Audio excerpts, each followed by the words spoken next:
성완종 리스트에 오른 사람들을 누구도 이것을 기획하지 않았을 것이다. 저는 그렇게 추측하고요. 그럼 누굴까? 제가 의심하는 사람은 민정수석이에요. 우병우 씨요. 충분히 합리적인 의심이 가능하죠. 예. 이제 왜냐하면 이 사람이 아직은 언론에 도달하지 않고 있는데요. 이 우병우 민정수석이 사실 검찰을 지휘하는 사람이거든요, 지금. 네, 근데 언론에서 종편 같은 데서 예. 박근혜 대통령이 4월 16일 날 팽목항 갈 때 예. 그 뒤에 우병우 민정수석이 동행하지 않았다. 이것을 아주 적시해서 아, 그래요? 지적한 종편이 있었습니다. 아, 그래, 날카롭네. 네. 저 우병우 민정수석을 우리 청취자 여러분 잘 모르실 텐데 이 사람 소개를 좀 해드리면요. 1967년생이에요. 나이가 많지는 않아요.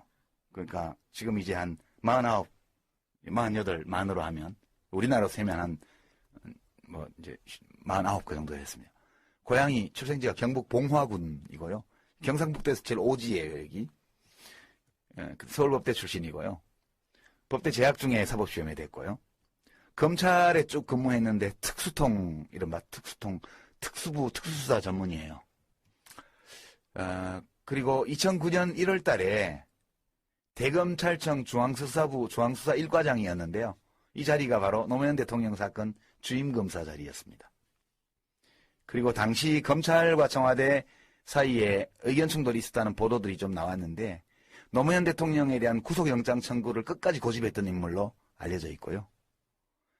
노무현 대통령이 이제 투신해서 목숨을 스스로 끊고 나서 수사는 중단이 됐고 그 이후에 대검찰청의 범죄정보기획관, 수사기획관 이런 대검 요직을 섭렵하다가 이상하게 2013년에 검사장 승진이 안 돼요. 그러면서 2014년에 곧바로 청와대 민정비서관으로 들어갑니다. 그리고 금년 1월 달에 민정수석이 됐거든요. 이분 되게 재밌는 분인데 그 민정비서관이 될 때 재산 공개를 했는데 얼마쯤 되는지 짐작하세요? 1호인가 그렇죠. 저 고위공직자 재산 신고에서 제일 1위 한 사람, 1등 한 사람 아니에요? 예, 420억 원이 넘어요. 저도 검찰 이렇게 돈이 많나 이런 생각을 한 적이 있어요. 그러니까 검찰 봉급이라는 건 용돈이에요, 이 사람은. 근데 이 재산이 다 어디서 왔냐 하면 장인한테 상속받은 건데요. 장인이 누구냐 하면 기흥 컨트리 클럽이라고 있어요. 기흥에. 이게 이상달이라는 분인데요. 여기 상속받은 재산인데 이 사람 원래 부자냐? 그건 아니고요. 이 기흥 컨트리 클럽이 또 재밌는데 이게 전두환 정권 때 50 때 경우회라고 전직 경찰관 친목 모임 거기서 사업권을 따가지고 이 골프장을 만들었어요. 근데 이때 골프장 건설 자금을 이상달 씨한테서 좀 가져왔다고 그래요. 근데 그 뒤에 의료적으로 해서 어느 날 보니까 지분이 절반 넘게 이상달 씨한테 넘어가 있는 거예요. 그래서 이제 이게 비리가 있다고 이제 투서가 들어가가지고 1993년도에요. 이 검찰이 수사를 해가지고 치안감을 지냈고 경우회 이사를 하고 있던 옥기진 씨가 배임 수재 혐의로 이상달 씨하고 같이 구속이 돼요. 경찰청장을 지냈던 이인섭 씨가 이상달 씨한테 1,000만 원 뇌물수수 혐의로 또 구속이 되고요. 이상달 씨 자신은 배임 뇌물공여죄로 징역 3년형을 받습니다. 이 사람이 우병우 지금 민정수석의 장인이에요. 이 사람의 420억의 재산은 대부분 다 이 기흥 컨트리 클럽 오너인 이상달 씨한테 상속이 온 재산이에요. 재밌죠?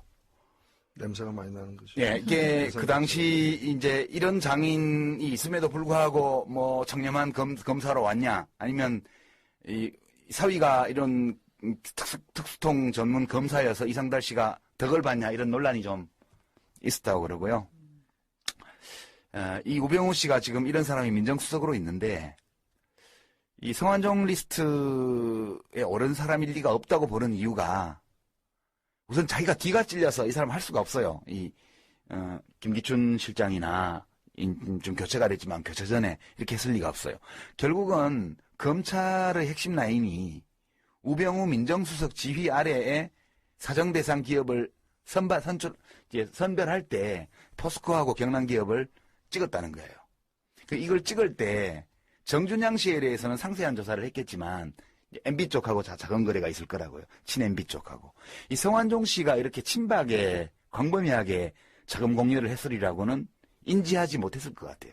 제가 볼 때는. 그래서 그 김기춘 실장이 있었다면은 이러지 않았을 것이다라는 그렇죠. 얘기가 나오는 거예요. 그쪽에서 자기들이 하는 얘기예요. 그래서 소문에 김기춘 씨 집 주변을 2시간 동안 배회했다는 거 아니에요? 네. 목숨 끊기 전날. 근데 이제 이런 측면도 있을 것 같아요. 그 우병우 민정수석이 당연히 어떤 식으로든 이 그 수사 대상을 선정하는데 중심에 있었을 거라는 최소한 네, 검토는 네, 했겠죠. 뭐 당연한 얘기 같고. 근데 이제 그 송환종 회장이 죽음의 직면에서 가장 집중적으로 타겟으로 삼은 사람이 이완구 총리거든요.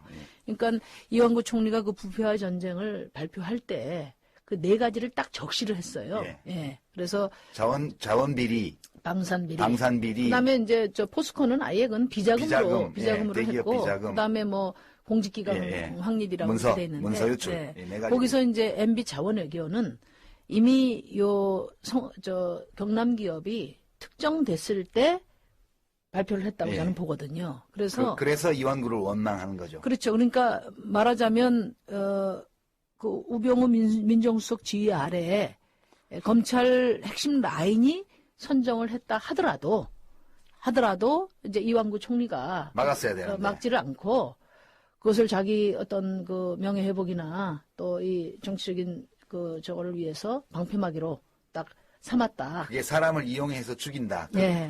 얘긴데요. 최소한 뭐 그런 정도의 역할. 그러니까 이완구 총리가 어쨌든 경남 기업을 표적 수사하는데 암묵적인 동의를 했던지 그것을 또 적극적으로 활용하려고 했던지 뭐 그런 때문에 이제 그 불신이 심해진 것 같고요. 예. 한 가지만 더 말씀을 드리면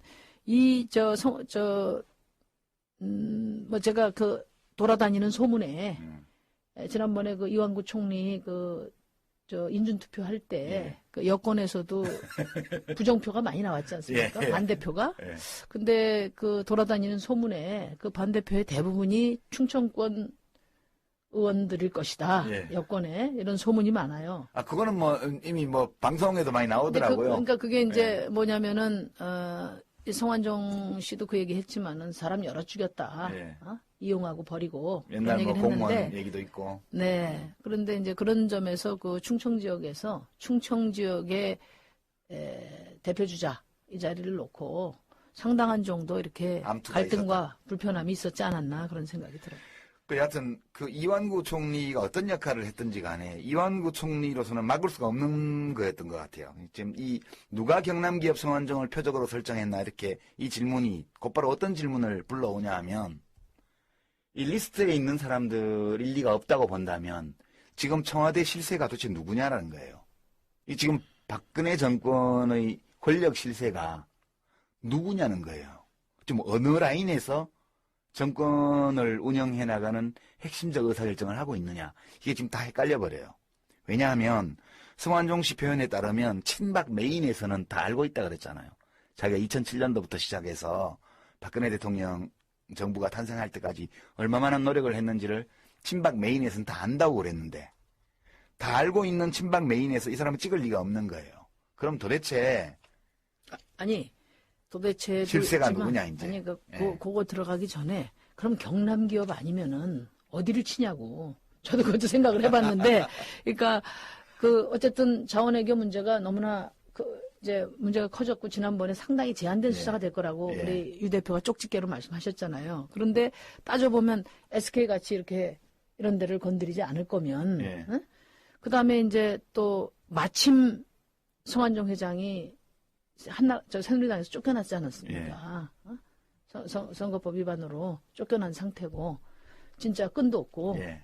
그다음에 더더군다나 매우 위험하고 이게 SK 같은 데를 치면 어디로 튈지도 모르니까. 그 매우 위험하고 그 SK 같은 데 치면 또 재계에서 가만히 있습니까? 그렇죠. 예, 그렇기 때문에 어떻게 보면은 정권이 위기에 처할 때 희생양으로 삼기에 가장 현재로서는 최적의 조건에 있었지 않나 이런 생각도 좀 듭니다. 저는. 아니 저는 그 말씀이 맞는 게 이 해외 자원 외교의 그 부실에 대한 문제 제기는 야당들도 많이 했지만 저는 이 수사의 기본 배경에는 상당히 정치적인 게 깔려 있다고 보는 거예요. 그러니까 해외 자원 외교 그 자체가 진짜 문제라서 그걸 제대로 수사해 가지고 들여다보고 문제 있으면 끄집어내자가 목표가 아니라 아니고. 사실은 지난 올 초에 무슨 일이 있었습니까? 청와대 발칵 뒤집어지는 문고리 3인방 문제가 네. 있었고 그로 인해 가지고 내부에서 자기들끼리도 싸우고 이러다 보니까 민정수석도 갈린 거잖아요. 그렇죠. 사실 비서실장도 뒤에 퇴임했지 사표를 냈지만 그거를 여파로 그만둔 식물 거잖아요. 상태가 됐죠. 예. 예. 그리고 박근혜 대통령 지지율이 계단에 낮아졌잖아요. 정치적 위기 상태, 레임덕이 빨리 온다고들 얘기했잖아요. 이 모든 걸 갖다가 없는 회심의 역적이 뭔가 하면 부패와의 전쟁이고 부패와의 전쟁을 통해서 전 정권들을 다 전 엮어놓은 정권들을 갖다가 다 엮어놓는 정치권들을 거죠. 치는 게 예. 목표였지 기업들 다스리는 게 그렇죠. 목표가 아니었기 때문에 포스코나 SK가 안 들어가고 포스코나 경남기업이 들어간 거는 이걸 매개로 해서 정치권으로 그렇죠. 야당 정치 내지 구 권력층으로 이제 번져가는 그런 이제 통로였기 때문에 이 부분을 건드린 게 아닌가. 그 사고가 났어요. 여하튼 그 과정에서 그 과정에서 사고가 난 거죠. 예, 성완종이라는 큰 사고가 터졌고 이렇게 정신없는 사고가 터진 거는 지금 박근혜 정권 내부의 권력 실세의 이동 배치가 이루어지는 와중이고 그 과정에서 인수인계가 정확하게 이루어지지 않고 있다. 그러니까 정권 내부가 극도의 혼란 상태에 있다는 걸 보여주는 게 아닌가. 그렇죠? 지금 청와대 비서실을 보면요. 예. 그 비서실장이 어찌 보면은 김기춘 실장이 오랫동안 어찌 보면은 온몸으로 역할을 한 거죠. 예, 사실. 그래서 제가 퇴진 반대했잖아요. 역할을 했지만 초기에 허태열, 예. 그다음에 세 번째인 이병기 큰 힘 발휘하지 못할 못합니다. 거라는 거는 다 예. 아는 사실이고요. 그다음에 가장 자주 교체된 수석이 홍보수석하고 민정수석이에요. 홍보수석은 계속해서 사고 치거나 예. 아니면은 이제 감이 안 돼가지고 그러니까 기능을 발휘 못해서 대통령 마음에 안 들어서 계속 바꿨던 것이고 민정수석은 보면은 이게 찬밥자리예요. 원래 민정수석이 뭔가 하면 대통령 친인척 관리하고 그렇죠. 그 내부 문제를 이제 단속하는 게 자기 기능인데 지금 보면 이 사람이 그걸 잘할 거로 보이지도 않고 그리고 이 사람 임명될 때부터가 이게 지금 법무부 장관 후배예요. 그렇죠. 그리고 검찰에서는 검사장도 안 된 사람은 사람 거의 대접 못 받아요. 검사장도 안 된 사람이어서 이 사람이 과연 재구실을 할까 했는데 결국에는 이제 사고를 네, 쳤어요. 사고를 친 거죠.